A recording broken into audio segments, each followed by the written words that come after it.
I'd like to show you how to do a nice simple salad dressing. It's a really simple rule to follow. This is what we're going to do. Putting your sustainability hat on, just get one of these beautiful jars. If you finish your Loving Earth Brazil nut butter or garbage powder or whatever 175 gram product that you have, once it's empty, clean it out, keep it. Sometimes you might want to sterilize it by boiling it for about 10 minutes. If you're not too fast, it's fine. Now, cold pressed, organic, extra virgin olive oil. Very important. You always get a really nice dark color like this. And here in Victoria, we have Mount Zero, and they offer some of the best olive oils that's around. Now, the simple rule of the thumb here is to make sure, I would say 3 parts to olive oil. That's about right. 3 parts to olive oil. And then a really nice apple cider vinegar. Aged apple cider vinegar is beautiful. I'm gonna put some of this in here. There we go. Basically one part to be acid and 3 parts to be olive oil. Any kind of acid, so any kind of lemon, lime, grapefruit even, depending when, what's the season, what kind of salad you're doing, what what the dressing is for, you could really, but the acid part is very important. So in this case, I'm going to use vinegar. You could use balsamic vinegar, apple cider vinegar, if you don't mind using sherry wine vinegar or anything like that, is absolutely fine. And then what I'm going to do is pimp it up with some nice sea salt here, Loving Earth Balinese sea salt. And what I don't like crushing my peppercorn. I like to keep them whole, especially if you're going to leave this salad dressing in the fridge. It will just mature with all these beautiful flavors. Now, here's an extra dash, an extra touch. And what I like to do is I like to put half a tablespoon of garbage powder in here. This stuff's beautiful. There you go. Just that.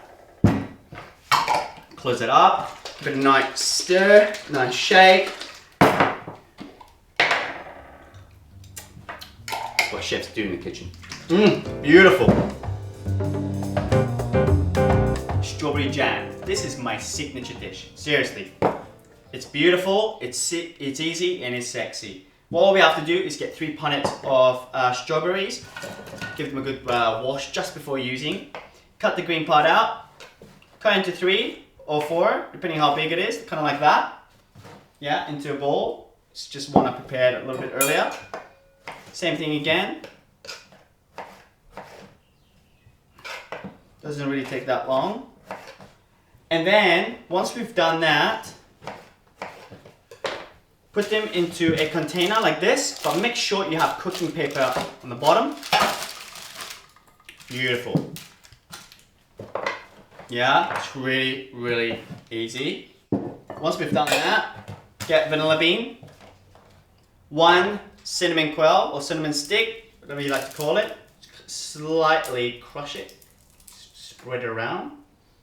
2 vanilla beans. So what I call this recipe is strawberry vanilla jam. Again, you know how I do this, right? Yeah, easy.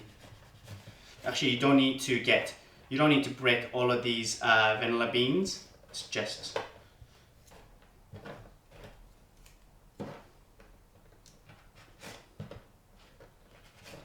there we go. We're nearly there. Beautiful. That's it. I'm going to put 2 cardamoms in there, 2 cardamom pods. Now, I got a thing about these cardamoms. Picked these up today from my local health food store. Just look how green they are. They're beautiful.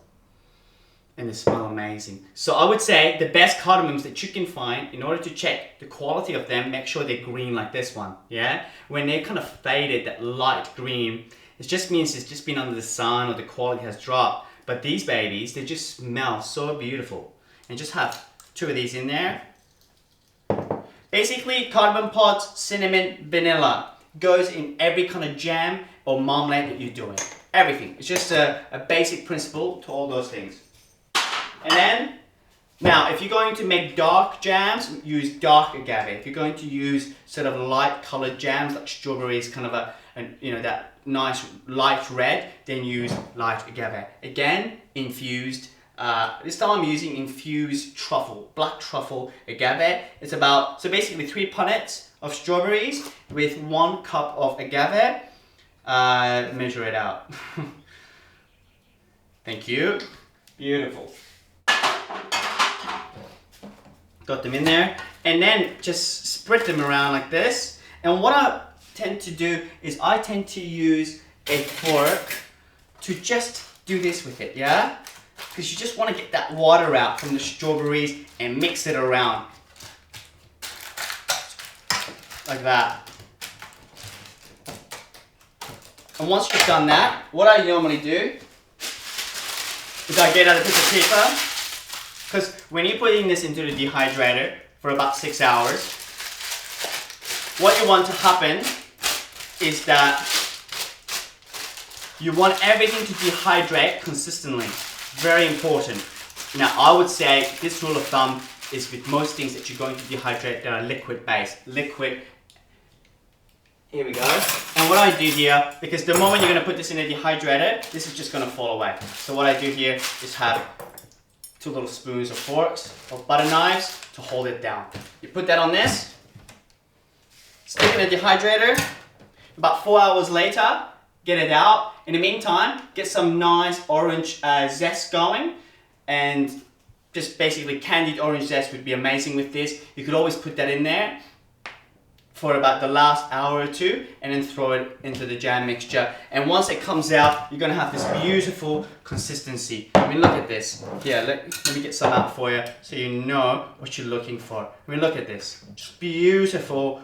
This is, if you know, I've been working as a traditional chef in kitchens for about 14 years. And for the past couple of years that I've been a raw chef, I've realized a lot of things. If I did go back to a normal kitchen, I would do this for sure, because the flavor, the intensity is just beautiful. Look at it. Hey? Beautiful. Have a jamming time.